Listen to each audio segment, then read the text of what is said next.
bleeding, exhausted, every step searing with pain. And yet, through it all, he shouted the words that shook the heavens, "Long live Christ the King." Like Saint Jose Sanchez del Rio, we are called to greatness. We are called to lead our families with strength, to defend the church with honor, and to proclaim Christ without fear. So let's stand together, brothers. Let's be men of courage. Let's be men who, like Saint Jose Sanchez del Rio, declare with every step of our lives, "Viva Cristo Rey, long live Christ the King." I think we're at a moment where the Catholic lay people are really stepping up. There's a lot of signs of this. We look at many of the evangelists we have. We look at what's going on in many of our college campuses with focus missionaries. We see a lot of great things happening with Catholic life around our country. And so much of this, it's our Catholic laity. Yes, we've got very good bishops, very good priests helping, but I see this movement among the laity. There's this desire for God and for genuine, solid Catholic faith and practice. And so I see the men's conference as part of that. I think it's very good in our culture that men of faith are together, that they support each other, that they encourage each other to step up, to be a man, to be a husband, to be a father. For me, to step up, be a good priest.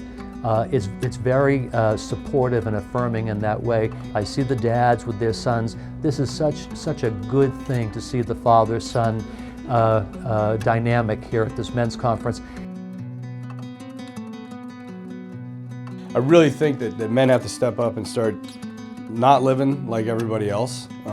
They have to start leading their families specifically. They have to start loving their wives better. And they need to be more disciplined and the leaders of their household, especially in the areas of the faith.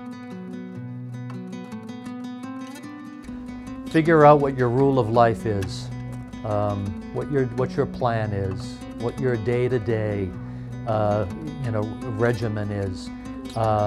When we bring good holy order into our lives, that means prayer, it means good living, it means being faithful to whatever vocation God has called us to. It means, of course, Mass and the sacraments.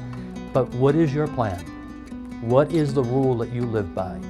So that we don't live in a chaotic, haphazard, disorganized way, but we have intentionality about our lives, a focus.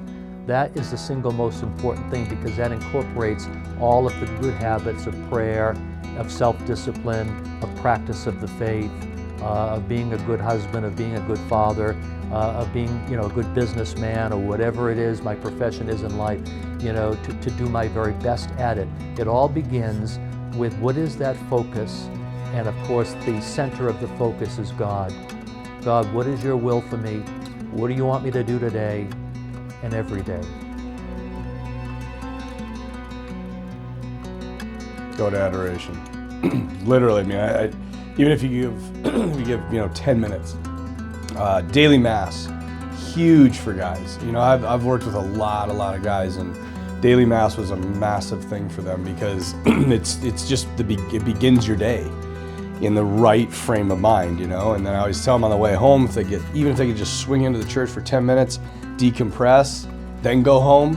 It's a lot better than just going home and boom, everything hits and you're already, been stressed from the day and whatever. So daily Mass, adoration, those are just two simple things, and you can find a Mass. Like everybody's like, I can't find a Mass. You can find a Mass. And it might not be the best preaching, it might not be the best music. Well, daily Mass doesn't really even have music, but the point is you're there for Jesus, you're there for the Eucharist, and that gives you the grace to be the man you need to be.